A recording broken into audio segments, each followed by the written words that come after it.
to the light. We understand forgiveness is key for life. If I would have stayed in this house, not cleaned out that drain, rid it of all the hair, the soot, everything that was in there, it would have been foolish for me to take a bath in that tub. It never would have drained. Eventually what would have happened, it would have been a stopped up problem that I could have fixed if I would have just stopped to take the time to look at it and say, this is a simple process. I just need to remove what's in the way so I can move on with my life. Here it is 8 years later, we have not had a problem with that drain. But some of us 8 years later in life are still having problems in our own life. Why? Because we hadn't taken the time to stop and rectify where we've been hurt, where we've been disappointed, where we've been let down.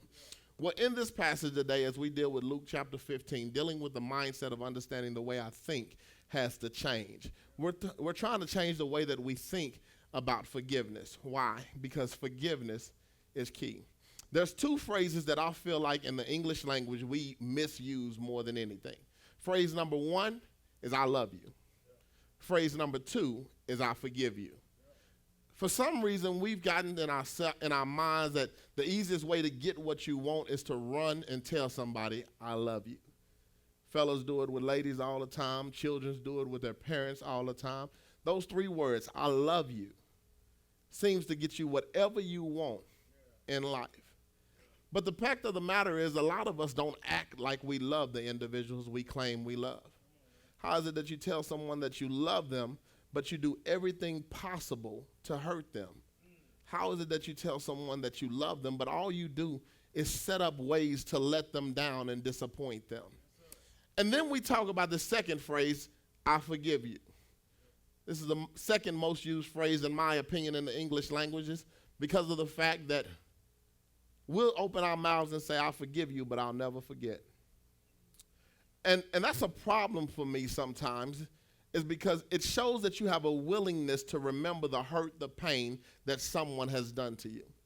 It's okay to have a remembrance of things that have happened in your life, but do you really want to walk around with an extra weight, with a concrete brick in the backpack of your life?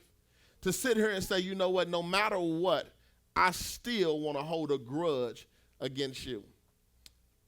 I know in relationships a lot of times when people do things wrong, they look at people and they ask for forgiveness and they say, I'm sorry. And people say, well, I forgive you. Only forgiving them to expect that sooner again later you're going to let me down.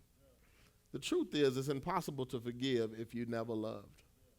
You have to love before you forgive. Even in this text alone, when you think about the prodigal son, what happens within this text is the prodigal son, he comes to his father and he says to his father, look, I need you to give me everything that belongs to me as if you were dead.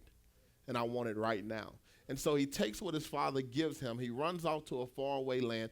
He wastes everything that he has in life, whether it was, the Bible just calls it loose living. Everything that he has, he wastes it, and he has nothing. And he finds himself at a point within his life that he's so broke, he's so disgusted with himself, that he ends up saying, I'm going to hire myself out to this man so that I could be a servant to him. I'm going to feed his pigs. This is what I'm going to do. And in the midst of feeding his pigs, during a famine within the land, a drought where there was nothing there, he's sitting there feeding these pigs, and he's contemplating eating the slop that the pigs are eating.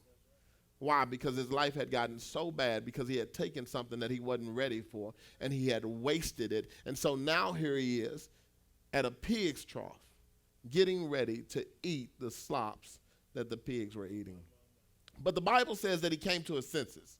He says he came to his senses and he realized, hey man, my father's servants eat better than this.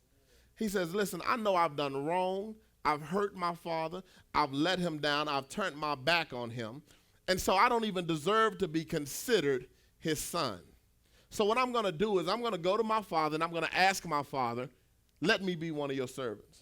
I don't deserve to be your son, but I desire to be one of your servants simply because my father's servants eat better than this. I want you to understand the mind state of this young man. Yes, he was remorseful for what he had done, but through the process, he was still looking to satisfy his needs.